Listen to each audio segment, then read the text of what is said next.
आज आपण बनवणार आहोत ज्वारीची भाकरी.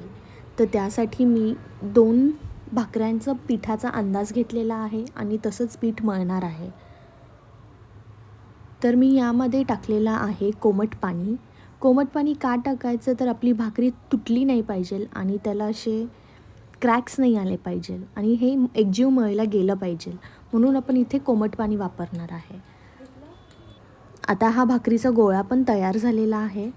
आता हा गोळ्याला पीठ लावायचं आहे आणि निम्मी भाकरी आपण हातावर थापून घेणार आहे. आता ही अर्धी भाकरी हातावर थापून झालेली आहे.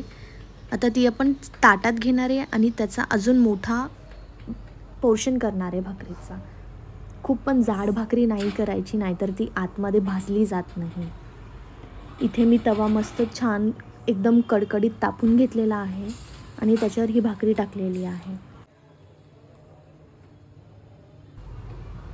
त्यावरून पाणी फिरवायचं आहे आणि तवा साईडला ठेवून ही भाकरी परत उलटी करून गॅसवर भाजायची आहे. भाकरी फुगली की आपण समजून जायचं की ती आतपर्यंत छान भाजलेली आहे.